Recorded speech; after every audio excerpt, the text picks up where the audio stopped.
Welcome to A Moment of Zen. Time to sit back and relax as model, actress, mentor, and supermom Zen Sams takes you on a sexy and wild ride, covering the latest in film, fashion, pop culture, cryptocurrency, fintech, cannabis, and entertainment from the millennial mom's perspective. Here's your host, Zen Sams.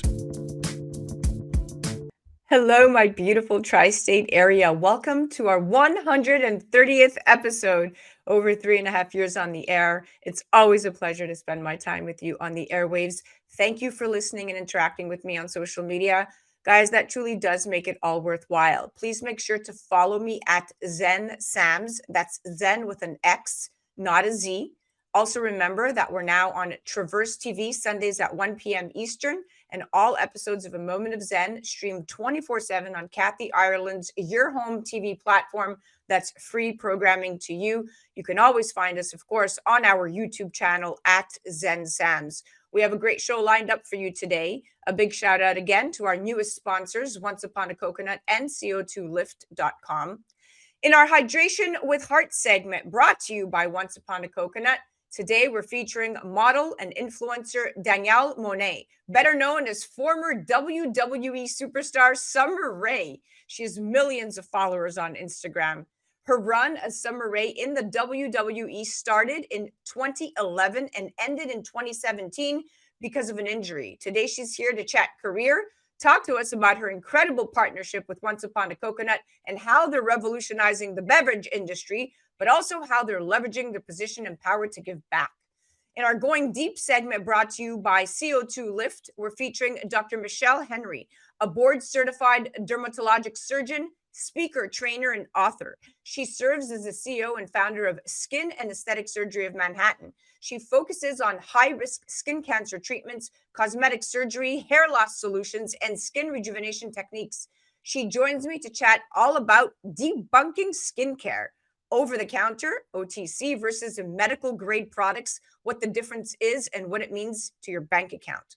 In our financial literacy segment brought to you by ogpay.com, today we're featuring the incredible Ashley M. Fox. She's a former Wall Street analyst and expert in the financial education space. She's the CEO and founder of Empify, a fintech startup that is revolutionizing the way adults and children learn how to build wealth. Her work and her story has been featured on Jim Cramer's The Street, Yahoo Finance, Huffington Post. That's just to name a few. Today, she joins me to chat financial literacy, the American survival story, and why it should matter to you. Stay tuned for our Hydration with Heart segment brought to you by Once Upon a Coconut, featuring the incredible Danielle Moinet, model, influencer, and former WWE superstar known as Summer Rae. You're listening to A Moment of Zen right here on 710 WOR, the voice of New York, iHeart Radio. We'll be right back after this. A Moment of Zen is brought to you by Once Upon a Coconut, 100% pure coconut water. Imagine a drink that's nutrient-rich, powerfully refreshing, naturally sweet with no added sugars, not from concentrate, zero additives, low in calories, absolutely no artificial flavors, and is so tasty that it will become your new favorite beverage. Enter Once Upon a Coconut, the absolute best tasting coconut water you will ever try. Available in 4 refreshing flavors: pure, chocolate, pineapple, and sparkling with energy. Do your taste buds a favor and pick up some today at onceuponacoconut.com. Welcome back, beautiful tri-state area. You're listening to A Moment of Zen right here on 710 WOR, the voice of New York, iHeart Radio. I'm your host, Zen Sams. Up next in our Hydration with Heart segment brought to you by Once Upon a Coconut, we're featuring model and influencer Danielle Moinet, better known as former WWE Superstar Summer Rae. She has millions of followers on her Instagram. Her run as Summer Rae in the WWE started in 2011 and ended in 2017 because of an injury. Today, she's here to chat career and talk to us about her incredible brand partnership with Once Upon a Coconut, how they're revolutionizing the beverage industry, but also how they are leveraging the position and power to give back. Welcoming now to the show is the stunning Danielle Moinet. Welcome to the show. Thanks for having me. How are you? I'm great. Congratulations on all your success. And thanks for helping us kick this off. So you're so talented and smart and beautiful, but more importantly, you are successful and a mentor to many. How did you become a pro WWE wrestler first and foremost? And was this what you envisioned doing? Yeah, so that was always my dream to be a WWE wrestler. I just didn't think it was attainable. Started back, like you said, I think in 2009 was when I really wanted to go after it. Went down to developmental and WWE, had a tryout, and the rest of it was the hardest thing I've ever done, but also the most rewarding thing I've ever done working for WWE. And so when you were a child, were you growing up thinking, "I wanna be a wrestler?" I mean, that's a very male-driven career. It is. I mean, yeah, I definitely think most of my guy friends thought I want to be a wrestler when I grow up. Definitely not my girlfriends, but yeah, I watched with my dad.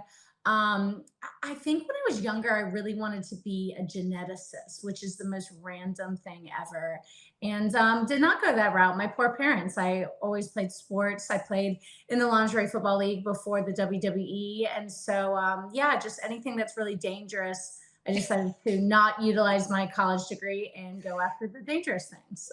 I love it. You're a trailblazer. And now you were recently quoted saying, "I'm doing good, but at the end of my injury, I kind of have tingling in my hands. I couldn't really open doors, and that was a little scary to me. I don't think I could wrestle every week and be in that role again. And I don't think that's my purpose either." So, Yeah. what is your purpose? Well, that was talking about me getting back into wrestling. My purpose is definitely wrestling. I just don't think I could be a wrestler every single day. I'm very interested in managing, perhaps writing, and being involved in wrestling. I watch it like 4 times a week now, and I'm just So, wrestling is still a major part of your life. You just don't major want part. to be in the actual ring getting banged up. Yeah, like, and I do get in the ring now, like once a month, which probably isn't the best idea, but I just can't stay away. But yes, ma'am, I watch wrestling all the time. My friends still wrestle, and it's just something that I just can't get enough of. I love it. So what was your now let's shift to Once Upon a Coconut. So what was your first reaction when you tasted the drink? And what health benefits do you love it for? Also, is there a specific time that you generally drink coconut water? I'd love to hear this.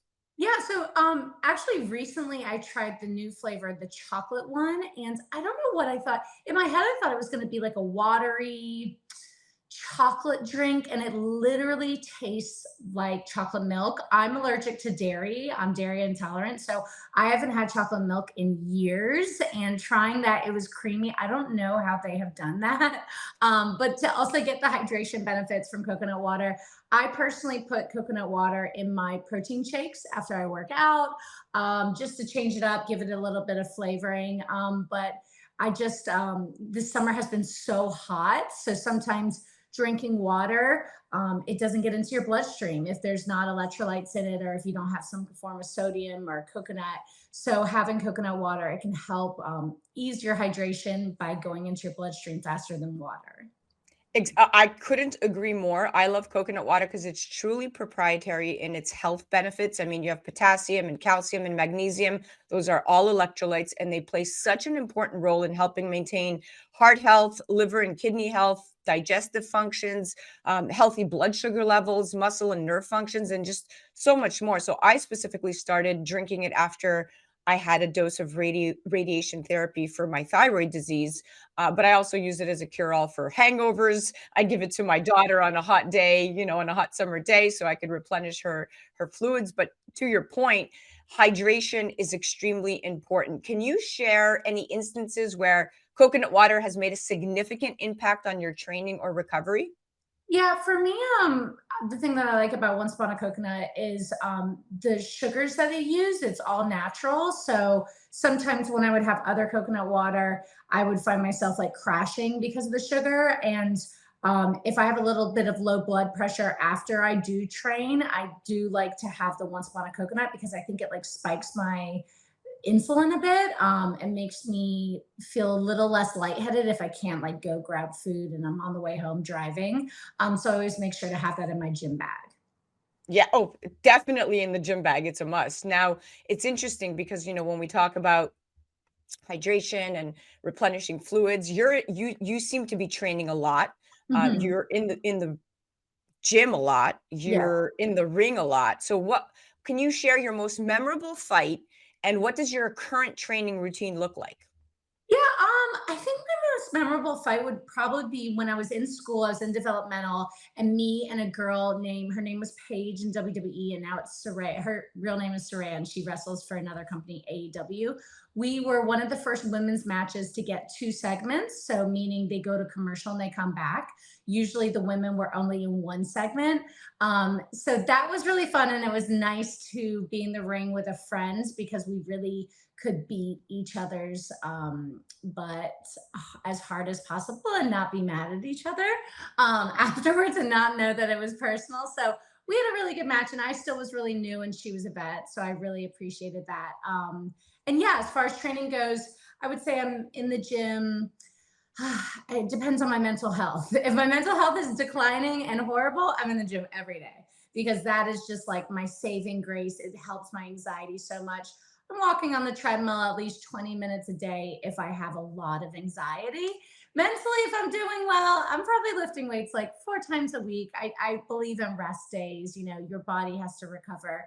But I just did New York Fashion Week, and I have not worked out in like a week because New York Fashion Week was just so insane. So I'm gonna go to the gym today. I can't wait. So you're currently modeling, Yeah. walking runway shows. You're still directly affiliated to the WWE. What is your long-term roadmap?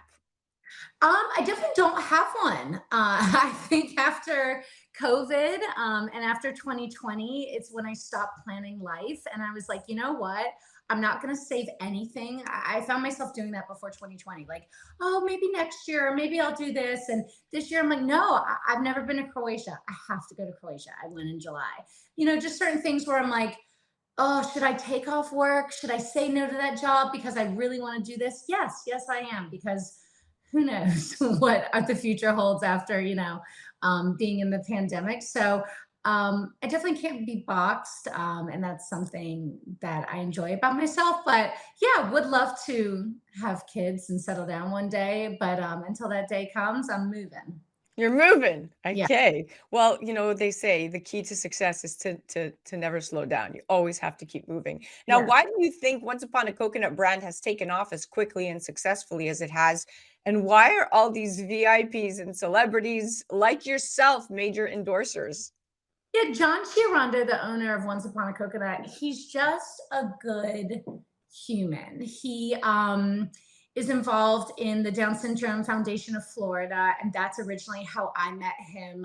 I was doing a charity project with a kid that had Down syndrome, and we were partnering with a guy on Instagram named Charlie is his handle. And John is just so giving. He's so selfless, and he has helped fund so many dreams to come true for less fortunate people that I do think there's so many of us that have just been like, well, whatever you're doing, it's good enough for me. Like, we don't even send me the coconut water.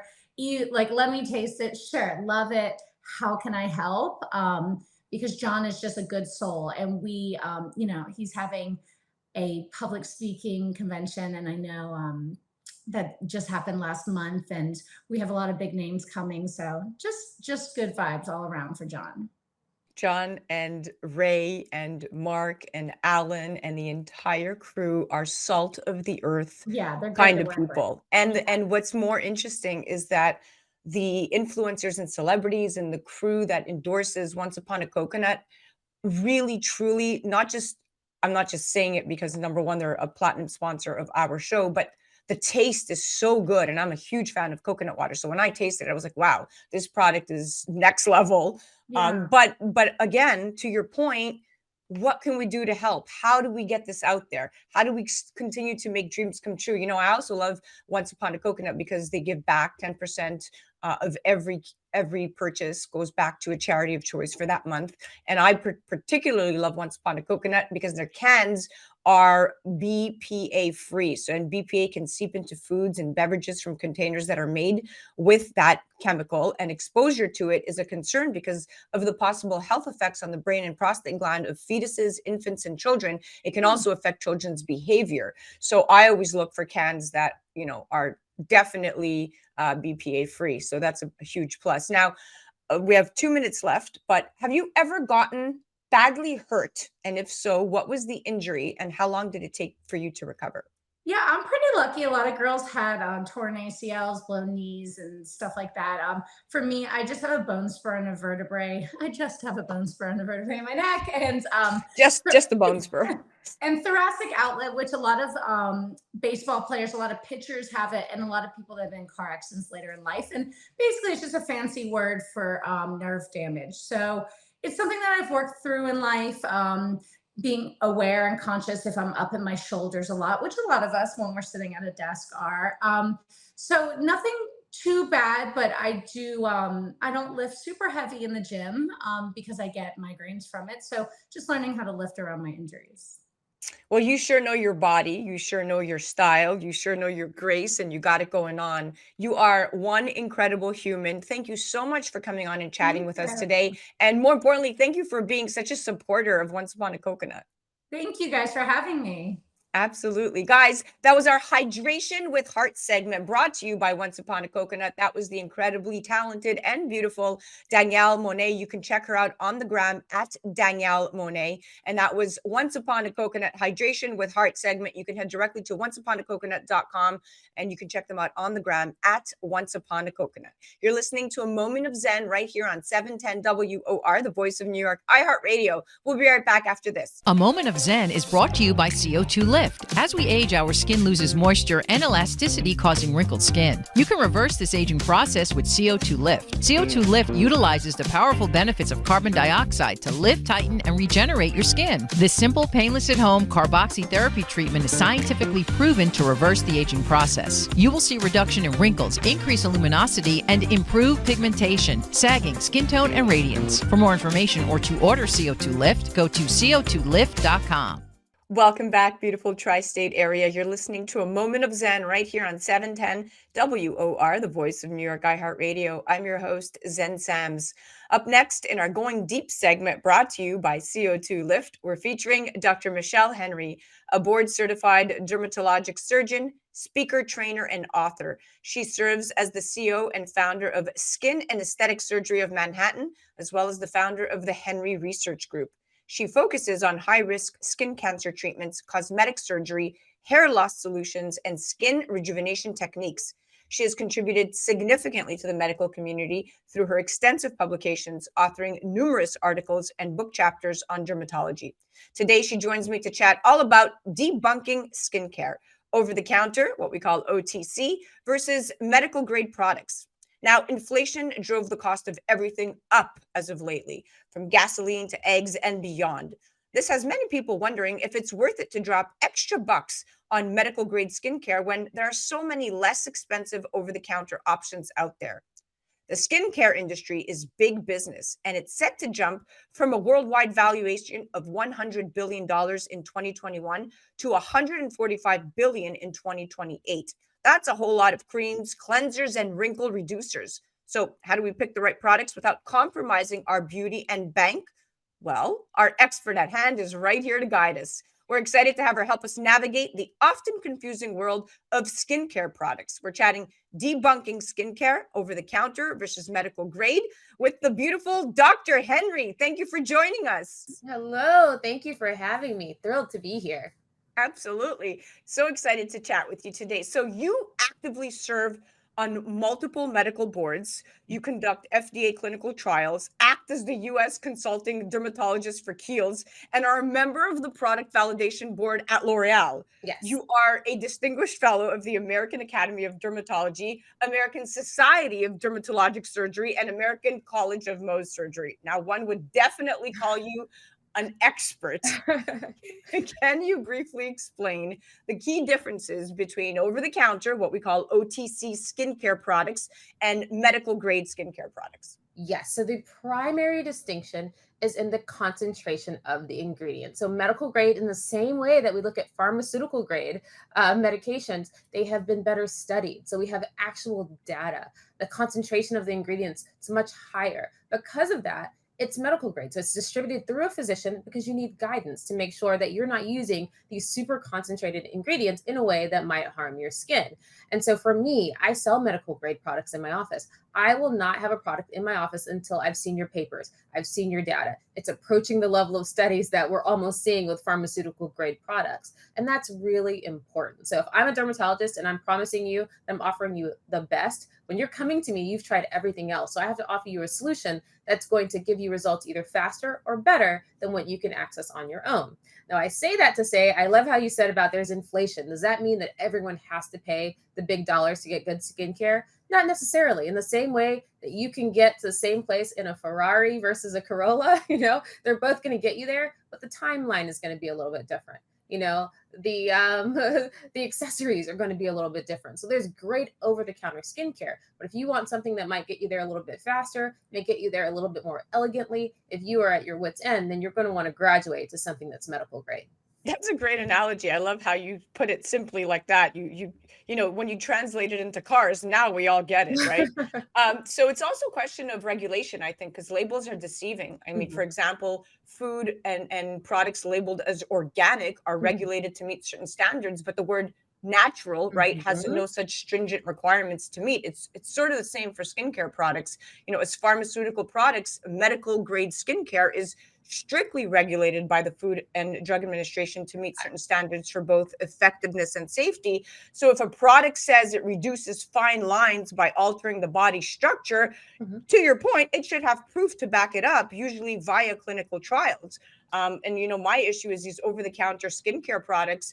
However, they don't have such requirements. So if a product simply, for example, products that simply moisturize or perform other surface level cosmetic tasks are not considered pharmaceuticals, so they're not regulated in the same way. So I always would like to opt for the medical grade stuff, to your point. Now, is there a difference in the level of active ingredients that are allowed to be offered over the counter? So, I will say this, that medical grade is still not FDA approved. It's just collectively, when we allow something to be labeled as a community medical grade, we have a higher expectation for it. So it's not quite at the level of a pharmaceutical grade product, but the expectation around it and the backing around it in terms of physicians actually having it in our office means that it's going to have better clinical studies. It's going to at least have clinical studies because over the counter doesn't have to. Now, what is also expected of it is that, yes, the active ingredients are going to be higher. It comes at a higher price point.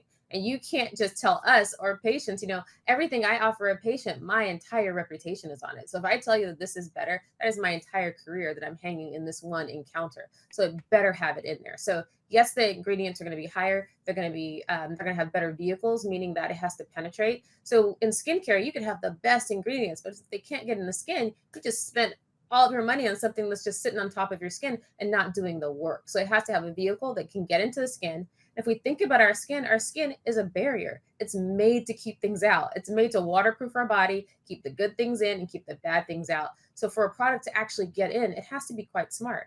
And a smart product has to be based on good technology. Now, as technology advances, better technology becomes cheaper, but it's a rat race. There's always something new coming out. So you can get fantastic over the counter products. And I recommend them all the time because not all of my patients can afford medical grade skincare. So I have to give a range. So you can get good products at a lower cost, but you have to know where to look. You have to know what technology is real. You have to know what brands are legit.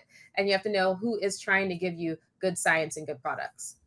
Well, I'm a big endorser of purchasing the products directly from the dermatology Mhm, office or from the doctor's office because, to your point, the major difference between OTC and medical grade skincare is how they are purchased because mhm, OTC products can be bought at any number of retail establishments, right, including exactly. your corner drugstore, while medical grade items with all their concentrated Mhm, goodness, to your point, are typically bought at derm offices or maybe even online. Of course, there are some prescription only acne and other mhm. medications that require an RX, but those are next level and don't fall into either category. So yeah, I'm if you can afford it, buy it from your physician's office. Absolutely. Now, what about benign ingredients? What are the top trending ingredients in skincare today? And is there a difference in trends between OTC and medical? Yeah, for sure. A lot of when I think about a lot of the medical grade companies, they have amazing research. You look at companies like L'Oreal, who has a huge investment in research development and the finances to do close to pharmaceutical grade research. They're making their own ingredients. They have proprietary ingredients. It's very hard for a lot of you know, indie or lower cost over the counter brands to compete with some of these bigger brands or medical grade brands under the umbrella of these bigger brands. So you want to really make sure that you're looking at the brand. But the ingredients that we're looking for, kind of these ingredients that are easy to access, are some that you've heard. I'll talk about some that you've heard that are still popular and some that are new. So one, hyaluronic acid. Hyaluronic acid is everywhere. It is easy to make really fantastic, inexpensive hyaluronic acid products. So the ones you're seeing over the counter can be really fantastic. Those are ingredients that you can get a fantastic hyaluronic acid serum over the counter. Niacinamide is everywhere. So niacinamide is basically vitamin B3. It's great for brightening. So it's great for brightening all skin types. So everyone can use it, whether you're dark or you're fair. It's going to help to even out your skin tone. It's really well tolerated. So we see that everywhere. Retinol. I mean, I love retinol. I feel like if you could tolerate it, you should be using it. Retinol has been around forever. So technology has gotten such that we can make pretty good, stable retinol over the counter. So you can get great retinol products over the counter. Now, there are some other products that are a little bit newer and becoming popular. So like snail mucin. Snail mucin is coming in from Korea, super popular ingredient. Snail mucin is essentially snail slime. It's that slime that we see when the snail is moving. But what does it have in it? It has hyaluronic acid. It has some glycolic acid. It has some antimicrobial. So it's going to kill some bacteria. It has peptides in it. So it's a fantastic ingredient. We're seeing more natural ingredients and more botanicals out there as well. So we're looking to harness science to get the best out of the natural world, because that's really a hot topic as well, and invested interest. Tranexamic acid, you're going to see a lot of that. And that's a long, scary word that scares people, but we've been using it in medicine forever for many other reasons. But now we realize that it's anti-inflammatory and it can really help with brightening the skin. So another really popular ingredient that as technology has gotten better, it's gotten cheaper to make. So it's exiting medical grade, and now we're seeing it in over the counter. So lots of interesting things on the market now. Fantastic. You're like the derm encyclopedia. Jesus, you are incredible. Now, I want to talk about a new product, not new product, I'm sorry. I want to talk about a new ingredient, if you will, that's been around. It's newly trending, but it's been around since the 1930s. So it's carbon dioxide as an ingredient. So when we know that through studies, but even in the 1930s, when infused into the skin, CO2 immediately diffuses at the cutaneous and muscular microcirculatory levels, resulting in higher tissue oxygenation and neoangiogenesis. And the blood vessels widen. It increases the transport of oxygen in body tissues for cellular regeneration and anti-inflammatory effects. I'm curious to know, what do you think about carbon dioxide as an ingredient and as a treatment therapy? I think it's fantastic. And I think that in many ways it's underutilized. If we think about just how we breathe and gas exchange and how we were evolved on this like CO2 oxygen curve. That's how we do everything that we do. That is what human life is. And so it makes sense that it would have such profound wound healing properties, such profound properties in terms of vascularization, which is critical to having healthy skin and healthy tissue. And so bringing this over to beauty is kind of natural. We've been using it in wound healing for a really long time. We don't do carboxy therapy where we're infusing CO2 into the skin, actual CO2, not through skincare as much in the States. But if you go to countries like that are the motherland of beauty, like Brazil, it's a really popular treatment. And we use it for everything from skin rejuvenation to stretch marks. So I do a lot of international speaking. And when I'm sniffing around at all the international counters and seeing what's new and hot, CO2 has just been growing internationally for a long time. And so we have some CO2 over the counter products as well, and medical grade products. And of course, medical grade is going to be the most effective. One that I use in the office is called the CO2 lift. And so what happens is that when we put CO2 on the skin and this gel allows it to stay in the skin, what happens is there's a rush of oxygen.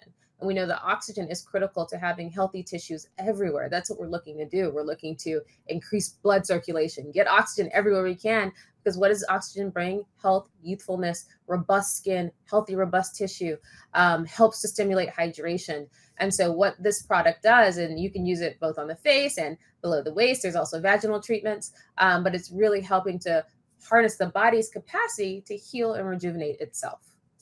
Incredible information once again. Now, since you said down there, the vaginal part, let's talk about the new female trend, including skin down there. Yes. We have about a minute and a half left. How do you as a dermatologist help your patients with vaginal rejuvenation? Yes. So as a dermatologist, I'm treating the whole patient. And as a dermatologist, as a female dermatologist, any female physician is a part of women's health. Like for me to ignore these conversations, I would be remiss as a physician. And so this is a concern that my patients are coming in for. Their discomfort. So as women age and become perimenopausal or premenopausal, or as we're just changing throughout time and we're taking different medications, we have different things that happen, you start to get vaginal dryness. And not only is it uncomfortable, but the appearance there can make a lot of women feel really insecure, right? And my job is to empower women through all avenues, through looking good, feeling good, and being comfortable. So it's a conversation I have in my office. Now, there are a lot of lasers and whatnot that claim to do this. Many are not FDA approved for that indication. It's become an area of controversy between aesthetic physicians and our gynecologist and the FDA, who's not quite sure what's safe and what's not safe. So having something that's non-invasive that can still help to stimulate hydration, improve the comfort, potentially improve the thickness of the vaginal wall, to make sex more comfortable, to increase the hydration of the labia, because that's also something women get insecure if that area looks different than it used to look. And it's a conversation we should feel comfortable talking about, right? And so a lot of women are really happy to be able to use CO2 in that area, where it's safe. It's something they could do at home.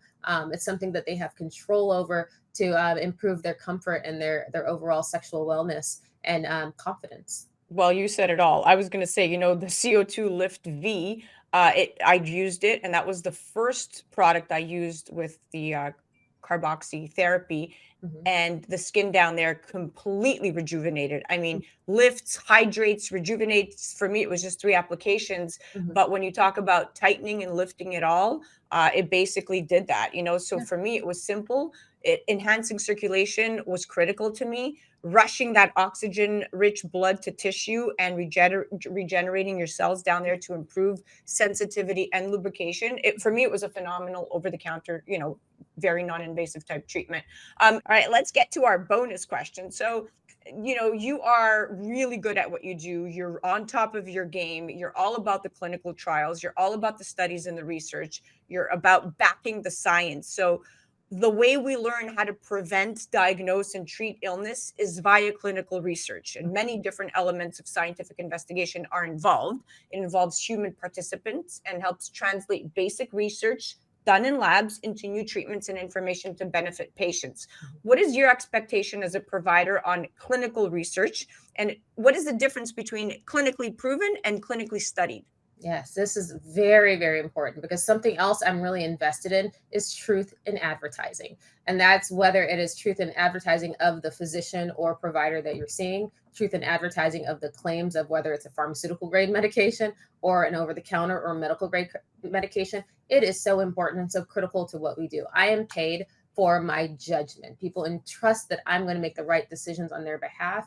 And what we advertise and what we tell is so critically important to the entire healthcare system. We have to be honest, and so clinically proven means that it has been tested. We have had research that now meets a statistical significance. So it's not something that's a fluke. It has reached statistical levels where we feel very certain and we have strong confidence that this result reflects the majority of society, right? We believe that most people are going to get this positive result.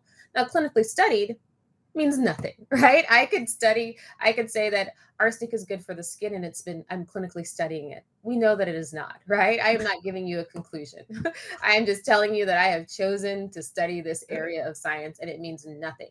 And as physicians, we have to be very careful. And as consumers and as individuals, we have to be very critical and advocate for ourselves, because that language is tricky. If you're clinically studying it, then let me know your preliminary studies. What does that even mean? So I would not hang my hat on clinically studied. I could study anything, right? But what has been proven? What is your preliminary data? What are you seeing? What are the trends? And because something is being studied, it does let me know that this company at least is dedicated to research and development enough that they're studying it, but it gives me zero conclusion. So it's kind of a hand clap. I'm glad you're doing that, but come back when you have something that you've proven, or come back when you have some data that you can give me that I can make good clinical decisions on for my patients, and as a consumer that you can make good decisions on for yourself. So there's actually a study, I know I'm going a little long, that shows that many patients forget whether a label says clinically proven or clinically studied. And I think maybe some bad actors are aware of that. And they realize that when people hear clinical, they forget proven or studied, and they just believe that the work has been done. So I encourage everyone to, be good advocates for themselves and pay attention to that language. You are so smart, and this is why you do what you do. And before you even gave me your answer, the whole time as you're speaking, I'm listening to you speak, and I somehow got lost in a thought, and I thought if she could have been anything but a dermatologist, she would have been a judge. I'm serious. I kid you not. And then you go, you go into your whole thing about, it means nothing to me, and you're judging it, and people pay you for your judgment. I'm like, you see, she would have, in another life, she would have definitely been Judge Henry. But thank you so much for your time. You're Thank amazing at what you. you do. You're so easy to talk to. I Thank love that you are on top of the science, but you're also completely connected and invested with your audience and with anybody that you're talking to. You're in the moment and you're present, and that is extremely important these days. Doctors are never in the moment when they're speaking. They're never in the moment when they're talking to their patients, at least for the most part. They're busy and their head is spinning on who is the next patient and what they have to do. But you kind of block everything out and really kind of give it the time it needs, which is extremely important. Thank you. I really appreciate that. That was our Going Deep segment brought to you by CO2lift.com. That was the amazing Dr. Michelle Henry, board certified dermatologic surgeon, speaker, trainer, and author. She's also the CEO and founder of Skin and Aesthetic Surgery of Manhattan. You're listening to A Moment of Zen right here on 710 WOR, the voice of New York, iHeart Radio. We'll be right back after this. A Moment of Zen is brought to you by Caldwell Soames Incorporated, investing globally in transformative businesses like Original Digital Corporation, or ODC. ODC develops advanced consumer and commercial fintech solutions such as OG Pay, which will transform the way you manage your money. From sending and receiving money globally for free, paying for goods and services in person and online, pay bills, buy and sell digital currencies, all while earning interest. OG Pay is easy to set up, FDIC insured, and your information is secured. Check out ogpay.com. Welcome back, beautiful tri-state area. You're listening to A Moment of Zen right here on 710 WOR, the voice of New York, iHeart Radio. I'm your host, Zen Sams. Up next in our financial literacy segment brought to you by ogpay.com and Caldwell Soames, today we're featuring Ashley Fox, a former Wall Street analyst and expert in the financial education space. She is the founder and CEO of Empify, a fintech startup that is revolutionizing the way adults and children learn how to build wealth. Empify and its membership-based Wealth Builders community app is literally the Netflix of finance. They're focused on creating life-altering programs and informative digital content curated to teach all aspects of financial education to adults and children. Empify has helped thousands of adults and children become first-time investors. Their programs have been implemented in hundreds of schools, prison systems, and organizations across the country. Her work and story have been featured on Jim Cramer's The Street, Yahoo Finance, CNBC, Fox News, ABC, Huffington Post. That's just to name a few. Today, she joins me right here to chat financial literacy, the American survival story, and why it should matter to you. Welcoming now to the show is the incredible Ashley Fox. Welcome, superstar. Hi, how are you? Thanks for having me. Absolutely. So let's jump right in. Everybody wants to know from an expert like you, what is your assessment of the current state of the U.S. economy, and how does it compare to the pre-pandemic period? So I would say during the pandemic, it was very sudden. I don't think we could prepare for anything like that. But during that time when a lot of people were getting stimulus checks, the government was printing money. And anytime that happens, that causes inflation to rise. So now we're in an era where inflation was high and they're trying to decrease inflation. And in order to do that, you have to raise interest rates. So we're in a space now where while our savings accounts, our interest rates might be going up, so are our debt payments, so are mortgages, so are student loans, car loans, business loans. So we're in a space now where people might be spending, but they're really going to start to feel that their debt payments are going to go up. And what happens is if consumers stop spending, it impacts businesses, which directly impacts the stock market. I personally enjoy seeing times like this. When everything is going great, nobody really pays attention. But when everything is like all in the news and things might be going bad, people start to get scared. But teaching financial education, the first thing that people want to do is, one, get very clear on where their money is going, but also how their money is working for them. Because while I'm an investor in the stock market, I think we're giving our money to these $1 million, $1 billion businesses, but we got to start thinking about, how can I own these businesses? If stock prices are down, the economy might not be its best. This is the time where things are cheap. So while the news may frighten people, I think it's the best time to learn. I think it's the best time to learn how to start investing, because when the recession that we're into, or whatever they want to call what we're going into, what we're in, once we come out of that, you have the ability to make money. So I think one of the biggest things we have to do is really pay attention to how we're spending, how much debt we're taking out, but also challenging yourself to learn, to grow, to learn how to invest in the stock market. Because as things could get better or worse, you are in the position to learn, you are in the position to invest. And even if you want to start with like $50, get into a space where you're starting to think about, can I own some of the businesses that I'm always giving my money to, no matter the state of the economy? Well said. Well said. And you know what? Knowledge is power. Education is key. Financial literacy is at the core of it all. And I'm so glad that you teach this and that you preach this and that you practice what you preach. Now, what key economic indicators, and we don't have to go into too much detail, should people really be looking at, people and businesses monitoring to gauge the health of the economy for strategic investment planning? I think the easiest thing, if you're just, even if you're a beginner, is interest rates, right?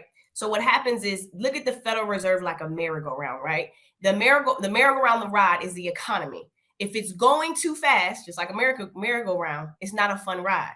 And if it's going too slow, it's not a fun ride either. The Federal Reserve is the person manning the merry-go-round, determining the speed.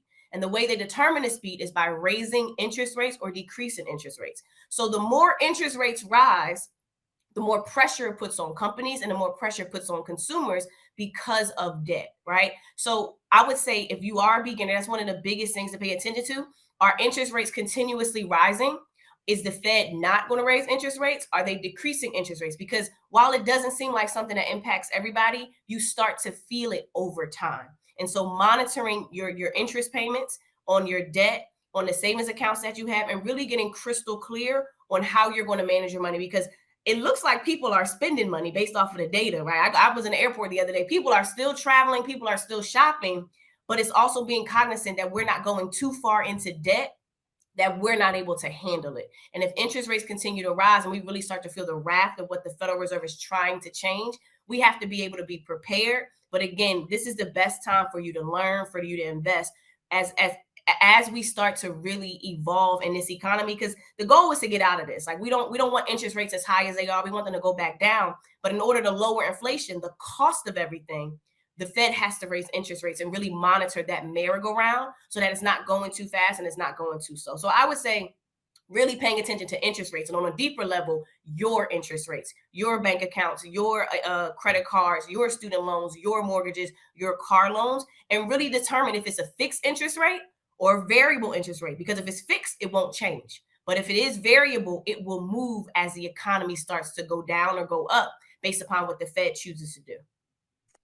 You break it down so simply. That's why you are the expert at what you do. And it all comes back to paying attention, listening, observing, and then reacting, not just being completely reactive based off of what the feds Yeah. are doing and not doing, right? So, really taking the time to absorb the information presented. Now, let's chat ETFs. Those running ETFs, exchange traded funds, private market funds, and sustainable investments are expected to attract the biggest inflows, and this is according to market analysis reports. Now, the growing adoption of actively managed ETFs should come as no surprise. Major active mutual fund providers have entered the ETF fray by converting or cloning existing mutual fund strategies or adding new strategies. Now, the improved tax efficiency of ETFs is a quick win for investors. I say we're going to see much more choice in the active ETF realm. There has been a lot of choice in terms of individual funds, but there are going to be more knobs and dials in portfolios so investors can better control their exposure to taxes or ESG, right? Environmental, social, and governance factors, or even other personal preferences. How do you feel about ETFs, and what are your thoughts on this? So I think let's first address what an ETF is. So the easiest way to understand what an ETF is imagine there's a basketball team, right? You can invest in one individual player, which is like buying an individual stock. An ETF says, hey, I don't just want one player. I want to pick a bunch of different players from the NBA. And I think if you put that team together, we could really win some championships. And then the person who's managing the ETF is the coach of all those players. So essentially, you would invest in an ETF if you don't want to or don't know how to pick the individual players that you want to help make you money, right? And so I think it's a very unique way to get all the players in one, but for one price in an affordable way. So for me personally, I like to pick individual players, right? Like I think I'm really good at buying and holding. That's the type of investor. So I'm not really trying to flip my money and like really get rich quick. I'm more of like, hey, I like this player. I'm a rock with this player because I believe that you keep them, you have them in your portfolio. Over time, they can evolve, right? Now, when it comes to people who are beginners, ETFs definitely are a great way to get exposure to different types of investments because you can buy a real estate ETF. You can buy a consumer staples ETF, right? You can buy, I had a social media ETF. So I think it's knowing what industries you like, what companies do you want to own, where you say, hey, I might not want to pick individual companies, but I do want to get a different industry. I like this industry. I like these companies. I like certain dividend paying stocks. I like this type of ETF. So I think it's a great way for people who don't want to pick individual investments, those individual players, because they may not know or have the time to rely on an expert, that coach who does pick those individual players for them. I love your analogies. You make it so simple because now people can actually understand. When you talk about fast cars, people get it. When you talk about sports teams, people get it. When you talk about ETFs, they're like, huh? So you broke it down very nicely. So now let's chat financial literacy, but I want to focus on specifically for women. So many Americans are functioning in today's environment with a poor level of financial literacy, and this is more true among women than men, and more true among underrepresented minority women than their white peers. Especially problematic in today's environment is the finding that financial literacy is particularly low in the area of comprehending and understanding risk and uncertainty, which is what you talk about. Now, on average, US women correctly answered only 1/3 of the index questions related to risk and uncertainty. The same holds true among African American and Hispanic women. Now, this means that these ladies are ill positioned to make decisions in a time when uncertainty and volatility dominate economic and financial life, which is the current state. How do we shift this narrative, Ashley, and why does it matter? So I think we have to first get to a space where we were born in an economy that has taught us to go to school, get a job, and get a job so that we can pay for school. And nowadays, that's not the only thing. I mean, you can make money the times are just different, even when I was back on Wall Street. And it's getting people into a space where you recognize you cannot save or work your way to wealth. I'm sure we all know people who work really, really hard. They may have saved some money. They might even own a house, but they still aren't wealthy. And I think it's about letting go of who we have been to then define who we want to be, to step outside of our comfort zone. And I think in the only way, I always tell people, there's two ways to build wealth in this country. You invest in your own idea or somebody else's idea. That's it. Now, I run my company, Ep130. I quit my Wall Street job. I went through a lot to get here today. I've been in the industry for over 15 years, but not everybody wants to get kicked out of their apartment, have to start all over. Like, not everybody wants to do that or is willing to do that, but everybody is okay with spending money. We are phenomenal at spending money. We don't have, like, if I taught a class on how to spend money, nobody's coming because we've mastered that. But why are we investing? Right? And it's one, because of fear. There's this fear that we're going to lose money, but on average, the stock market is positive and it's up more than it is down. But then you have to ask yourself, why is everyone preaching investing and I'm the only one who believes I'm going to lose? Which means that there's a confidence issue around that as well. So I think it's more of enhancing our self-belief to say, hey, no matter what I have been around, what I have been taught, I'm going to change my life and I'm going to do more, because we also got to recognize too, America doesn't work if we don't spend money or take out debt. So if I've mastered spending money, that means a company that I'm giving my money to is winning, right? Well, what if you ask yourself, what if I became part owner of that business? That's what buying a stock is. And so it's getting people out of the mindset, hey, I'm just going to save, because you can't save your way to wealth. Saving is great, but it's not going to give you the freedom that you're looking for. So it's positioning yourself to say, hey, I know I can do this. I'm going to learn, I'm going to grow, and I'm not afraid to start small. So many people think because I don't have a lot, I'm not worthy of building wealth. Wealth doesn't have a color. Therefore, it looks like all of us. It doesn't have a gender. It looks like all of us. So putting yourself in a position to say, hey, I may not have thousands, but I've got $20. And there are accounts and resources out there where you can, some of the biggest and best companies are less than $200. And we spend more money with these companies when it costs less to own the company. And so it's getting into a space where you recognize I can start small and build big, but I'm going to start today because not starting at all is no longer an option for me. Preach. You said it, sister. Now we have about a minute left, so we're going to speed through this as fast as we can. And if not, have to cut to a commercial break and come right back. But what advice do you have for individuals who are looking to save for retirement, especially considering this changing economic landscape? So I challenge people to start small and build big. If you have to consistently set $50 a month, let's $50 our way to $1 million, but also get clear on how much you need to live the life that you want and then work backwards. Because we don't recognize that by the time we live a certain life, the cost of living goes up every single year. So it's getting clear on if I want to live this life, how much do I feel comfortable with having every single month? But what if I live until age 85, 90? Now, how much money do I need? But also start to consider if retirement is a focus, start to consider different investments that pay out dividends, because now you're allowing yourself to invest in companies in different investments that allow you to accumulate passive income that you can live off over time. So again, the biggest thing for me is get educated and to just start. Learn as much as you can, but put yourself in a position to not be embarrassed for setting aside $20 towards your retirement. You're not behind. You're not a bad person. You are in the right place at the right time to do what you're ready to do at this moment. You are a motivational speaker, not just a financial expert, girl. Now, what resources or educational tools do you recommend for individuals who want to improve their financial literacy and really better understand the economy? So I would say taking different classes, following different people on the internet. Now, you want to follow people on the internet, but you don't have to do everything that they're saying, but consume the information. There's a free class that I've been doing for a lot of people who are beginners who want to build that passive income. So you can go to cashflowcreationtraining.com. There's a ton of free resources that I offer, but put yourself in a position to learn a new language. And when you learn a new language, you have to read it, you have to speak it, and you have to immerse yourself in it. So challenge yourself. While it's uncomfortable, I'm going to take that class and I'm going to challenge myself to understand, because my livelihood and my financial future is dependent on it. But you can go to our website, empify.com, or Cashflow Creation Training. We have a free class helping beginners start to really learn how to invest in a simple and easy to understand way. Girl, I love everything you're saying. You are fantastic. Thank you so much for coming on. Thank you for having me. Oh gosh, she's incredible.